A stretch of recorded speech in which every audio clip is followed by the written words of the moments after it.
할렐루야. 예, 오늘 특별히 찬양대의 찬양이 너무나 참 더 귀합니다. 여러분 아시는지 모르겠습니다만 주말마다 우리 또 따로 발성 훈련도 하시고 연습도 하시는데 그래서 그런지 훈련이 효과가 있는 것 같습니다. 오늘 더 힘있게 다 아멘 하는데 가슴이 아주 뭉클했습니다. 여러분 지난 한 주간 평안하셨습니까? 네, 저도 말씀드린 것처럼 날씨가 많이 건조하고 감기가 좀 돌고 있습니다. 제가 살짝 목감기가 온 것 같은데 좀 불편하시더라도 좀 이해해 주시고 들어주시면 감사하겠습니다. 오늘 저는 여러분과 함께 반모섬에서 체험하는 하나님의 은혜라고 하는 제목의 말씀을 함께 나누길 원합니다. 여러분, 소망의 사도 하면 누가 생각이 나십니까? 소망의 사도, 베드로 사도죠. 베드로 사도는 그 베드로 전서 후서 말씀에서 산 소망에 대해서 정말 그렇게 많이 이야기한 사도가 없습니다. 믿음의 사도, 그러면 여러분 누가 떠오르십니까? 바로 그 믿음이라고 하는 것을 바울 서신에서 사도 바울이 정말 잘 다루어 주었죠. 그래서 사도 바울을 믿음의 사도라고 이야기를 합니다. 그렇다면 사랑의 사도를 여러분 누구라고 알고 계십니까? 그렇죠. 사도 요한이 될 겁니다. 그러나 사도 요한은 그렇게 사랑이 많은 사람이 아니었습니다. 사도 요한을 일컬어 예수님께서 우레의 아들이다라고 부르실 정도로 굉장히 성격이 급하고 욱하는 기질을 가지고 있었던 사람이 바로 사도 요한이었습니다. 그런 그에게 또 다른 별명이 있죠. 예수님께서 가장 사랑하시는 애제자라고 하는 별명이 있습니다. 그래서 요한복음에서 계속해서 그 이름은 드러나지 않지만 예수님 가까이에서 계속해서 예수님의 사랑 안에 머물고 있었던 그 한 사람, 그 목격자가 바로 사도 요한을 가리키는 것이죠. 더불어 이 사도 요한은 정말 기도의 사람이었던 것 같습니다. 얼마나 기도를 많이 했으면, 얼마나 주님 앞에 무릎을 많이 꿇었으면 그의 별명이 낙타 무릎이었겠습니까? 이처럼 사도 요한은 사랑의 사도, 기도의 사람, 그리고 예수님의 특별한 사랑을 입었던 그런 제자였다고 할 수 있습니다. 더불어 다른 사도들은 다 순교를 하고 일찍 아버지 하나님의 품으로 갔는데 이 사도 요한만큼은 우리 주님께서 끝까지 살려두시는 거예요. 마지막 그 호흡 하나까지도 사용하셨던 바로 그 사람이 바로 사도 요한, 가장 오래 살았던 사도가 사도 요한이라고 할 수가 있습니다.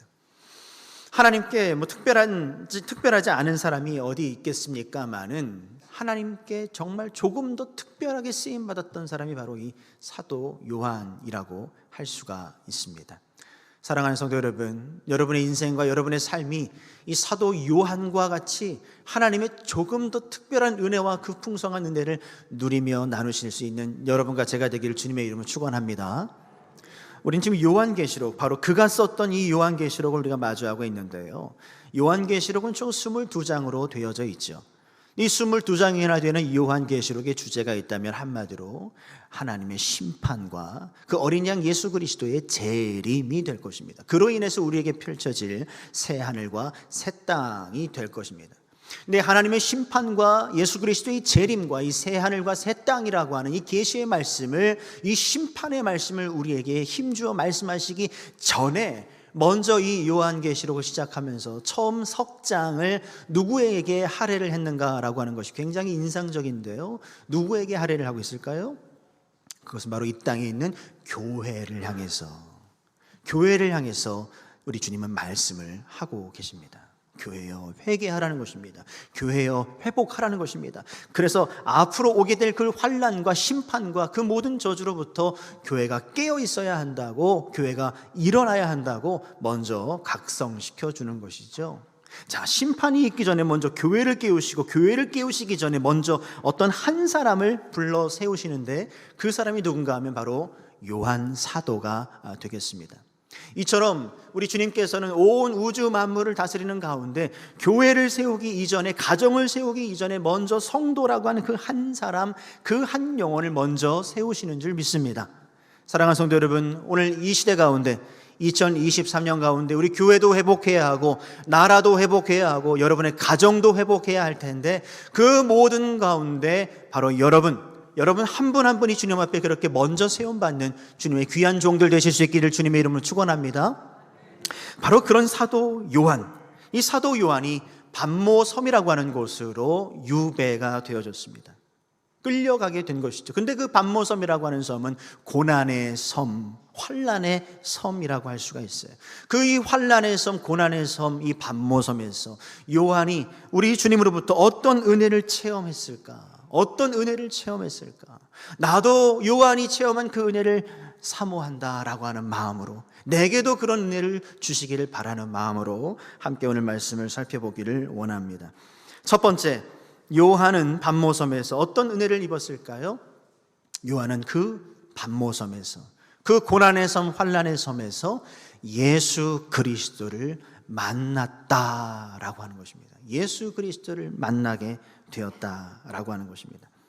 오늘 본문은 아닙니다만 13절부터 16절 말씀을 보시면요, 함께 읽어보실까요? 시작.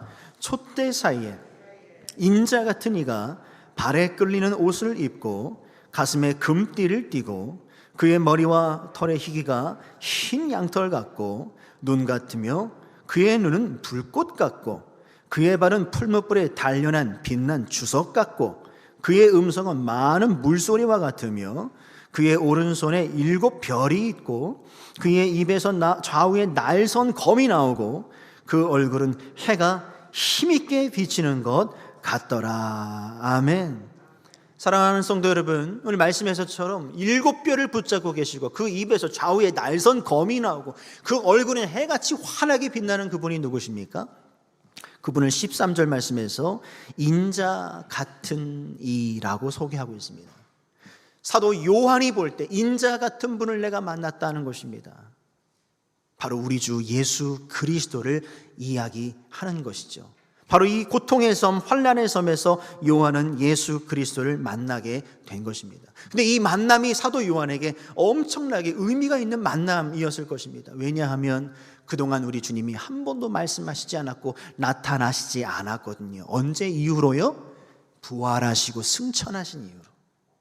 예수님께서 감람산에서 부활하시고 승천하신 이후로 10년이 지났습니다. 20년이 지났습니다. 30년이 지났습니다. 50년, 60년이 훌쩍 넘어버렸습니다.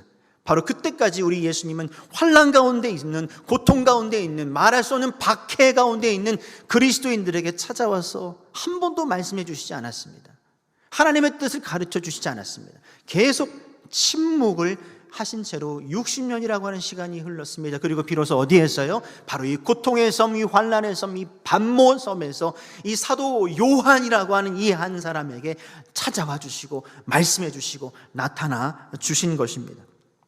여러분, 반모섬이라고 하는 곳은 어떤 곳일까요? 반모섬은 어떤 곳일까요? 굉장히 낭만스러운 곳일까요? 우리가 TV 프로 가운데 이 정글의 법칙이라고 하는 프로가 있었죠. 그 보면 연예인들을 이렇게 모아서 이름도 없는 무인도에 가서 이렇게 살게 합니다. 그럼 뭐 수영도 하고 맨손으로 이렇게 물고기도 잡고 이렇게 자급자족을 해서 며칠을 거기에서 생존을 해야 되는 그런 프로였죠. 그렇지만 고생은 했겠지만 그들이 참 행복하게 재미있게 그 시간들을 보내는 모습을 이렇게 볼 수가 있었습니다. 왜 그랬을까요? 그들이 그곳에서 평생 살 것이 아니기 때문에 그런 것이죠. 그들은 그 일을 마치고 돌아갈 집이 있고 편안한 자신만의 안식처가 있기 때문에 얼마든지 그 고생 사서 할 수도 있는 것입니다. 심지어 일 모을 때가 되면 불그스럽게 이렇게 넘어가는 해가 얼마나 낭만적이고 아름다운지 몰라요. 왜냐하면 그들은 돌아갈 집이 있었기 때문에 그 고난을, 그 잠시의 어려움을 즐길 수가 있었던 것입니다. 여러분, 우리나라 서해에 선갑도라고 하는 섬이 있습니다. 이 선갑도라고 하는 섬이 여러분 잘 아시는 오징어 게임이라고 하는 그 드라마, 그 영화의 배경이 되었던 곳이기도 한데요. 이것이 과거에 굉장히 작지 않은 규모였고 또 나름 초목도 있고 또 식용으로 쓸 물도 있어서 사람이 충분히 살 만한 섬이었답니다. 근데 이 선갑도라고 하는 섬에 사람들이 들어가서 살지를 못했다 그래요. 왜 그랬을까요? 그곳엔 뱀이 그렇게 많았다고 이야기를 하더라고요. 이 성갑도에 뱀이 많아서 사람이 도저히 살 수 없는 그런 환경이었던 것처럼 바로 이 반모섬 역시요, 여러분 자그마한 섬인데 이곳에도 맹수 그리고 말할 수 없는 뱀들이 그렇게 많았다라고 이야기를 전해주고 있습니다. 이 반모라고 하는 섬은요, 특별히 채석장으로 쓰임을 받았는데요, 죄를 진 이 죄수들을 이 반모라고 하는 섬에 유배를 보내는 곳입니다. 배가 없으면 나올 수도 없는 곳이죠. 그 자체가 감옥인 거예요. 거기서 돌을 캐면서 중노동을 하면서 그냥 거기에서 죽게 되면 죽는 것입니다. 바로 그런 곳이, 바로 그런 험악한 곳이, 그런 환난이 있는 곳이, 고통이 있는 곳이, 배고픔이 있는 곳이, 눈물이 있는 곳이 바로 이 반모라고 하는 곳이에요. 도망칠 수도 없습니다. 바로 이곳에 사도 요한이 갇히게 된 거예요. 보내지게 된 거예요. 이곳에 유배가 된 것입니다. 요한에겐 절망이 있었습니다. 낙심이 찾아왔습니다. 외로웠습니다. 두려웠습니다. 바로 이 반모섬은 어쩌면 이 노년의 이 사도 요한의 자기 인생과도 같은 그런 곳이었을지 모르겠어요. 그런 비참함 가운데 사도 요한이 놓이게 되어졌습니다. 그러나 중요한 것은요, 바로 예수님께서 바로 그 반모섬에서 요한을 찾아와 주셨고 만나 주셨다라고 하는 사실입니다. 여러분, 우리 주님은 이스라엘 땅, 저 예루살렘에 계신 분이 아니죠. 우리 주님은요, 우리가 지금 함께 예배를 드리고 있는 이 예배실, 이 공간에만 머물고 계신 분이 아니시죠. 우리 주님은요, 부활하시고 승천하신 이후에 하나님 보좌 우편에 무거운 왕관을 쓰시고 그 자리에 딱 앉으셔서 가만히 계신 분이 아니시죠. 우리가 믿는 우리 주 예수 그리스도는 어떤 분이세요? 가만히 계신 분이 아니라 역사하시는 분, 움직이시는 분, 동행하시는 분, 찾아오시는 분, 여러분과 함께 거하시는 분, 여러분의 들숨을 아시고 날숨을 아시고 여러분의 그 호흡과 맥박과 여러분의 눈물을 아시는 분인 줄 여러분 믿으시길 바랍니다. 그 주님이 바로 사도 요한이 그 고난의 자리, 환난의 자리, 그 반모섬에 찾아오신 거예요. 저는 요한에게만 반모섬이 있다고 생각하지 않습니다. 오늘 이 시대를 살아가고 있는 여러분에게도 저마다의 반모섬이 있을 거라 생각이 됩니다. 설교를 전하고 있는 저도 마찬가지죠. 저도 제게 허락된 반모섬이 있을 수가 있습니다. 여러분에게는 어떤 반모섬이 있으실까요?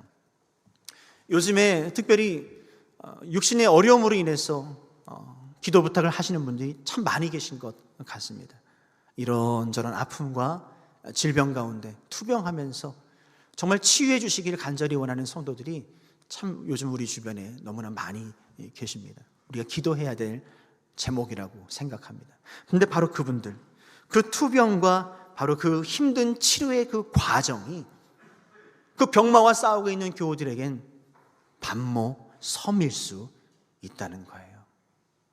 또는 요즘 굉장히 경기가 좋지 않죠. 어렵습니다. 실제로 체감하고 되는 것이 교우분들 중에서도 제게 찾아오셔서 경제적인 어려움과 가정의 형편을 또 호소하시고 또 기도 부탁을 또 하시면서 말할 수 없이 또 눈물로 함께 또 기도하고 돌아가신 일들이 종종 있었습니다.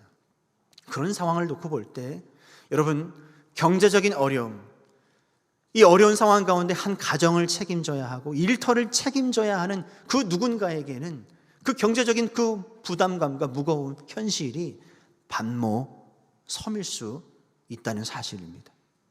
더불어 막막한 이 시대 가운데 그 꿈을 향해서 더듬더듬 그 길을 찾아가는 우리 사랑하는 자녀들의 그 학업의 현장, 그 꿈과 그 비전의 현장, 바로 그 자리가 바로 우리 사랑하는 자녀들에게는 반모섬일 수 있다라고 하는 것입니다.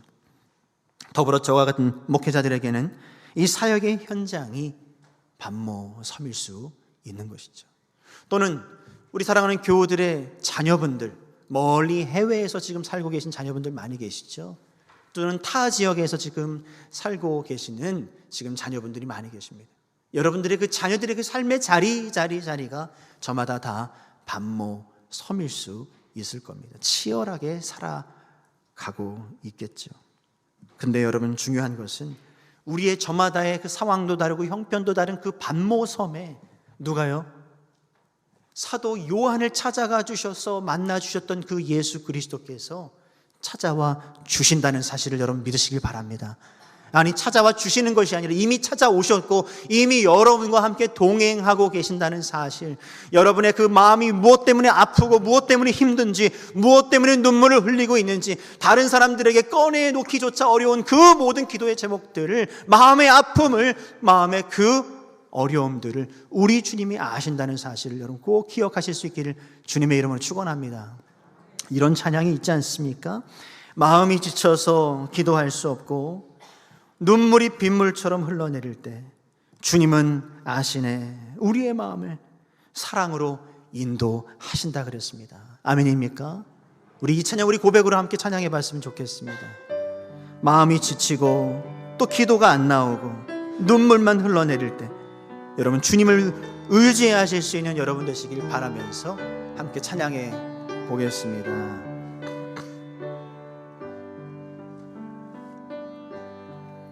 마음이 지쳐서 기도할 수 없고 눈물이 빗물처럼 흘러내릴 때 주님은 우리 연약함을 아시고 사랑으로 인도하시네.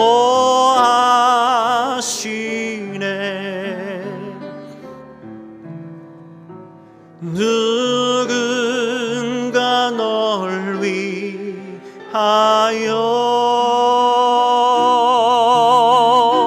누군가 기도하네. 내가 홀로 외로워서 마음이 무너질 때 누군가 널 위해 기도하네.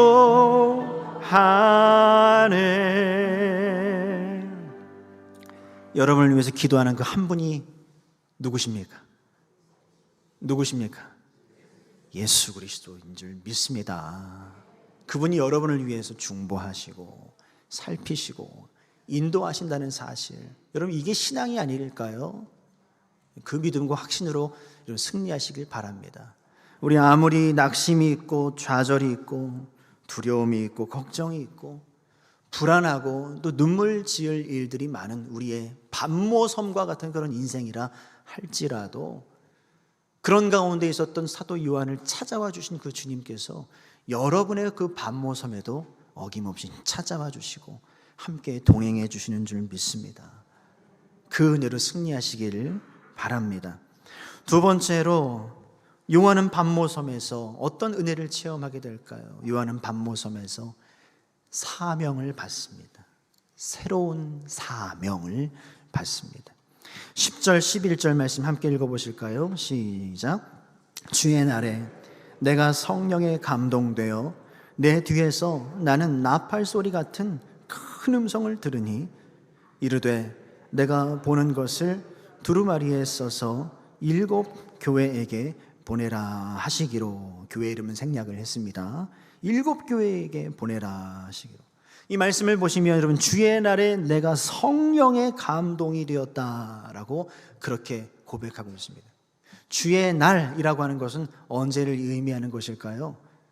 이것은 바로 우리가 지금 지키고 있는 이 주일, 예수님께서 부활하신 날, 안식 후 첫날을 의미하는 것입니다.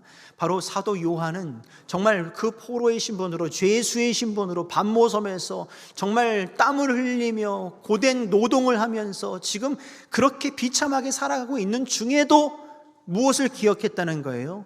아, 오늘은 주의 날이구나. 오늘은 주님을 예배하는 날이구나. 오늘은 주님 부활하신 날이구나. 그 날을 기억하고 기념하고 찬양하고 예배했다라고 하는 것입니다. 그러는 가운데 성령의 말할 수 없는 그 은혜를 충만하게 받게 되었고, 그 성령을 통해서 무엇을 받게 되었다는 것입니까? 새로운 사명을 받게 되었다라고 그렇게 고백을 하고 있는 것입니다. 그 사명은 무엇입니까? 그것은 바로 다름 아닌 신약 성경의 마지막 책을 기록해야 하는 사명, 하나님의 못다한 그 말씀을 완성지어야 하는 그 사명을 사도 요한이 바로 그 반모섬에서 받게 되었다라고 하는 사실입니다. 그리고 이 계시의 말씀, 예수님께서 보여주시고 들려주시는 이 모든 계시의 말씀을 잘 기록하여 그 소아시아의 7 교회들에게 전해주면서 회개하고 돌이키기를, 하나님의 은혜 가운데 돌아오기를 간절히 바라는 마음에 그 축복의 통로로 쓰임받는 그 귀한 사명을 사도 요한이 받게 되었다라고 하는 사실입니다. 성도 여러분, 우리도 주님으로부터 새로운 사명을 받아야 할 줄 믿습니다. 받아야 하겠지만 사도 요한과 같은 동일한 똑같은 그런 사명을 받기는 어렵습니다. 오늘 갑자기 주님이 찾아오셔서 아무개야 내가 지금 들려주는 이 말씀을 잘 기록해서 마지막 28번째 성경을 기록해라 한다면 여러분 어떻게 하셔야 돼요? 사단아 물러가라 해야 됩니다. 성경은 완성이 되었어요. 우리에게 새로운 계시를 줄 일이 없습니다. 새로운 말씀을 줄 일이 없습니다. 대신 우리 각자에게 이런 사명을 주시는데, 중요한 것은 사도 요한이 지금 하나님으로부터, 주님으로부터 새로운 사명을 받은 그 나이, 그 때가 언제인가라고 하는 것이 우리가 주목해 볼 부분입니다. 한참 열정적인 청년 때 그 새로운 사명을 받은 것이 아니라고 하는 사실이죠. 한 인생의 그 노년기, 한 인생이 지금 저물어 가고 있는 그때에 우리 주님으로부터 그 반모섬에서 새로운 사명을 받게 되었다라고 하는 사실입니다. 아직 90이 채 되지 않은, 아마 80 후반 언제쯤일 것 같습니다. 정확한 나이를 우리가 알 수는 없습니다만, 더불어 여러분 모세를 잘 아시죠? 모세는 여러분 언제 하나님께 사명을 받았습니까? 그렇죠, 80이라고 하는 나이에 사명을 받았습니다. 여러분 사가랴라고 하는 사람을 아시죠? 사가랴는 어땠습니까? 그 노년에 마지막 그 숨을 헐떡헐떡거리는 그때에 막 태어난 아기 예수를 품에 안고 그를 축복을 하고 기도를 하는 가운데 뭐라고 하나님을 찬양합니까? 주님 이제야 종을 놓아주시는군요 라고 고백을 합니다. 그 인생의 마지막 그 순간에 사명을 완수하고 하나님의 부르심을 받게 되지 않습니까? 사랑하는 성도 여러분, 하나님의 부르심과 그 사명에는 나이가 상관이 있다 없다? 있다 없다? 없다는 것입니다. 하나님의 그 부르심과 그 사명 앞에는 나이는 중요하지가 않다는 것이죠. 여러분 우리가 지금 이음 공동체를 세우고 지금 한참 잘 세워져 오고 있습니다. 더불어 우리 시니어 공동체를 우리가 이야기하면서 우리 은퇴 그 전 그 이후 우리 한동안 교회를 열심히 섬기셨던, 그리고 지금도 열심히 섬기고 있는, 앞으로도 계속 섬기실 수 있는 그분들을 우리가 격려하고 세워가면서, 아까 주부에도 보셨죠? 액티브 시니어라고 적극적이고 활동적인 그런 시니어 세대를 한번 주님 앞에 세워봅시다, 하나님 앞에 귀하게 쓰임받는 그런 공동체가 되어봅시다 라고 하는 목적으로 우리가 시작을 하게 되어지고 있습니다. 여러분 저마다의 각 세대마다의 사명은 저는 다르다고 생각합니다. 젊은 이들에게 주시는 하나님의 사명은 또 그 사명대로, 또 50대, 60대, 또 70대, 80대, 또 그 이상에게 주시는 하나님의 각 세대에게, 여러분 각자에게 주시는 사명이 저마다 다 다르다라고 하는 사실입니다. 여러분은 그것을 발견하셔야 돼요. 하나님께서 오늘 나에게 호흡을 주신 이유, 생명을 주신 이유, 나로 하여금 오늘 이 삶을 살아가게 하시는 그 이유가 무엇일까? 그 목적이 무엇일까? 내가 무엇으로 하나님의 마음을 기쁘시게 해드릴 수 있을까? 라고 하는 것을 늘 질문하고 구하면서 사도 요한과 같은 그런 새로운 사명을 여러분 발견하실 수 있기를 주님의 이름으로 축원합니다. 그렇습니다. 그래서 우리는 행복한 시니어가 돼야 돼요. 그래서 우리는 건강한 시니어가 돼야 돼요. 그리고 섬기는 시니어가 돼야 돼요. 저를 따라해 보실까요? 행복한 시니어, 건강한 시니어, 섬기는 시니어. 예, 시니어에 대한 그 세대 구분이 저마다 다 다릅니다만 좀 넓게 보면 저도 시니어입니다. 저도 시니어예요, 진짜로요. 예. 여러분 늘 주님 앞에서 하나님을 날 이곳에 보내신 이유, 나로 하여금 살게 하시는 이유, 나에게 이 모든 것을 허락해 주셔서 은혜 가운데 살게 하신 이유를 늘 물으시며 그렇게 행복하고 건강한 섬기는 그런 여러분 다 되실 수 있기를 주님의 이름으로 축원합니다.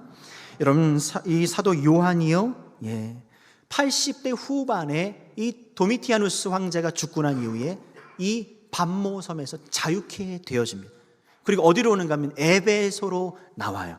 그래서 마지막엔 에베소 교회에서 마지막 죽음을 맞이하게 되는데 그때가 약 90세 정도였다라고 이야기를 합니다. 여러분 그의 마음이 어땠을까요? 여러분들이 만약에 사도 요한이라고 하면 생각을 한번 해보세요. 반모섬에서 하나님이 주신 그 계시의 말씀을 받았어요. 그것을 열심히 적었어요. 밤이고 낮이고 계속해서 하나님 영감을 부어주시는 대로 계속 바삐 손이 움직였어요. 그리고 그것을 완성했어요. 그것을 아시아 7교회들에게 전했어요. 그 마음이 얼마나 감동이 있었겠습니까? 정말 하나님 앞에서 하나님이 아실 거예요. 하나님 저 후회 없습니다. 저 남김 없습니다. 제 모든 마지막 땀 한 방울까지도 주님을 위해서 썼습니다. 그 마음으로 반모섬에서 나올 때에 그 마음이 얼마나 자유함이 있었겠습니까? 그리고 마지막에 에베소 교회에서 마지막 그 숨을 거두게 되는 그날, 하나님의 그 부르심과 하나님의 그 넓은 품에 안기는 그때에 얼마나 그 은혜로웠으며 얼마나 감격이 있었겠습니까? 여러분 그런 은혜가 여러분의 삶에 있기를 주님의 이름으로 축원합니다. 지금 그 마음으로 지금 이야기를 하고 있는 거예요. 그 마음으로. 마지막 세 번째로 사도 요한은요, 반모섬에서 어떤 은혜를 입었을까요? 바로 용기와 소망을 얻게 되어졌다라고 하는 사실이에요. 17절 말씀을 다 같이 한번 보실까요? 17절입니다. 함께 읽겠습니다. 내가 볼 때에 그의 발 앞에 엎드러져 죽은 자 같이 되매 그가 오른손을 내게 얹고 이르시되 두려워하지 말라. 나는 처음이요 마지막이니 두려워하지 말라. 두려워하지 말라고 우리 주님께서 그 반모섬에 찾아오셔서 사도 요한에게 위로를 주시고 소망을 주셨어요. 여러분 로마의 네로 황제를 잘 아실 겁니다. 그렇죠? AD 64년에 로마의 대화재가 있었습니다. 이걸 빌미로 해서 말할 수 없는 기독교인들의 박해와 핍박이 시작이 되어졌습니다. 거리마다 곳곳마다 비명소리와 피비린내가 진동을 하게 되어졌죠. 정말 당시 교회와 성도들에겐 정말 말할 수 없는 참담하고 절망적인 그런 상황이었을 것입니다. 그 이후에 AD 70년에 어떻게 되어집니까? 로마에 의해서 예루살렘 성전이 파괴가 되어지고 그 땅이 황폐하게 되어져 버렸습니다. 그리고 난 이후에 10년이 지났습니다. 네로 황제 이후에 도미티아누스라고 하는 황제가 세워졌는데 이 사람은 정말 그 이전보다 훨씬 더한 사람입니다. 말할 수 없는 기독교 박해가 이루어지기 시작을 하는데 정말 이때 많은 순교자들이 발생을 하게 되어집니다. 들리는 전설에 의하면 터툴리안이라고 하는 감독에 의하면 사도 요한 역시 이때 붙잡혀서 끓는 기름가마에 던져졌다라고 이야기를 해요. 던져졌지만 죽지 않았기 때문에 살아나게 되었고 그 채로 이 반모라고 하는 섬으로 유배를 보내지게 된 것이다. 그렇게 이야기를 합니다.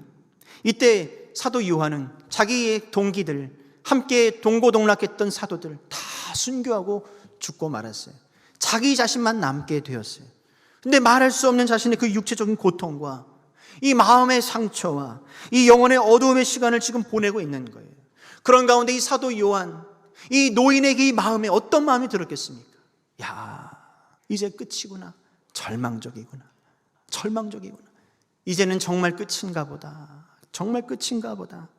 주님 분명히 계획이 있다고 말씀하셨는데 주님의 계획은 이제 모두 실패했음에 틀림이 없어. 주님의 그 계획하심이 다 실패했음에 틀림이 없어.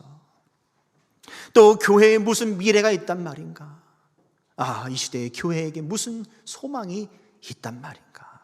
다 끝났다, 다 끝났다 하면서 주님 앞에, 주님 왜 저를 다른 사도들과 같이 데려가시지 않습니까?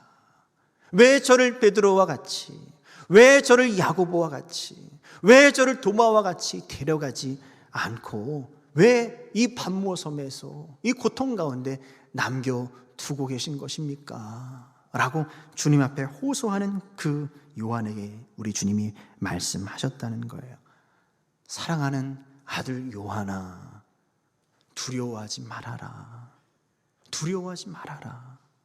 내가 너에게 보여줄 것이 있고 내가 너에게 맡길 사명이 있다 하시면서 예수님께서 그 오른손으로 7별을 꽉 붙잡고 계신 거예요.